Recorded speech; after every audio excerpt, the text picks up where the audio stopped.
Hello there, this is Ann O'Brien, intuitive teacher and author.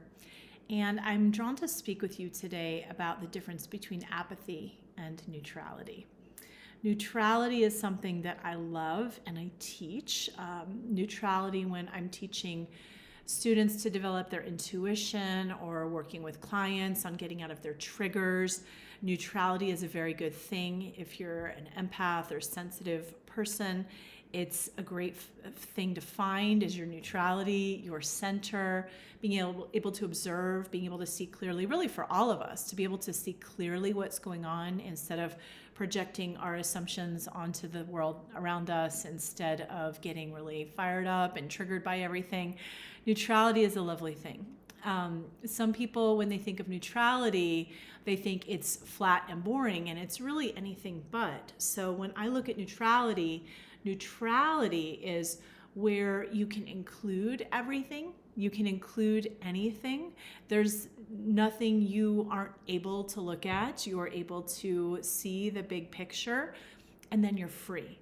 And really, it's a very life-enhancing state to be neutral, because it's really in a way, a yes to life, a yes to everything. It doesn't mean you have to step over your own boundaries or go outside of what you prefer. You can still have preferences, but it's more from a yes consciousness, more from a life-giving consciousness. And I also, when I am doing readings for my clients and when I'm teaching people to turn on their intuition and how to communicate what they see to others, I always talk about how do you know what to say? How do you know kind of all the things that you're picking up or feeling about a situation, even for yourself, what to focus on, which thread to follow, how do you express it?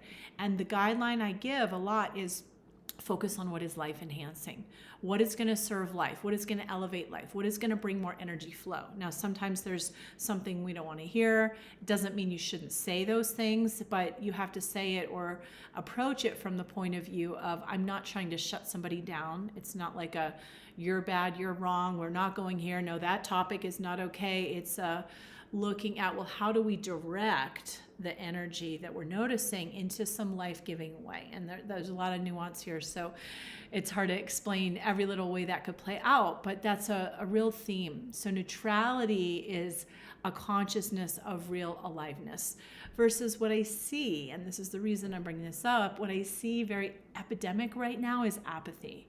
And apathy is like, it's cool to not care. I don't care, whatever. It's a very life-denying energy. It's really the opposite of neutrality. And it might seem like a fine line, but it's like that difference between enlightenment and hopelessness. Apathy can spiral quickly towards hopelessness. Well, there's no point, there's no meaning. And I think a lot of people are feeling very disconnected. A lot of people in this day and age are like, which end is up? The world is so overwhelming, so much bad news everywhere, and it's easy to just shut down, and it's easy to feel flat, and it's easy to feel numb. And that's what apathy wants us to do. But we also can choose to take that slight shift, but very important shift, into neutrality. So it's really important, and I just invite you to start to look when you're feeling like I don't care. Is it the I don't care of I'm really free in relationship to that, and I'm not moved by my desires, my cravings, my aversions, my fears, my opinions, my biases, my judgments, my trauma? Or is it a I don't care and I'm really free, and whatever it is, I know that I'm good inside? So which is it? So just an invitation to start to notice.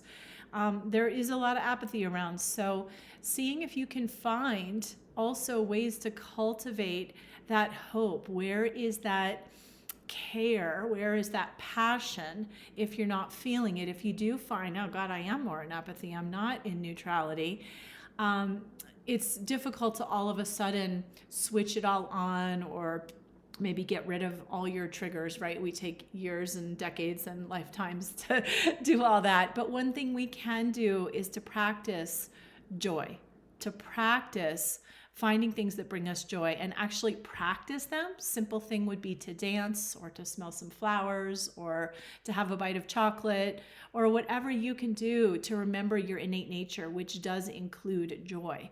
And I know, that's not probably what you are learning on TV or in the mass awareness, but there is a real joy that's inside of us at all times if we just decide to switch it on.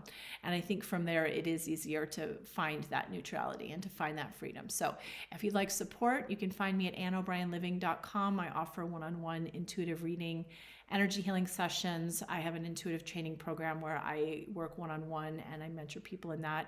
And all of this is available by phone or Zoom. And I'm also in Carbondale, Colorado, if you are local. So thanks so much for tuning in, and may you have a joyful rest of your day or evening.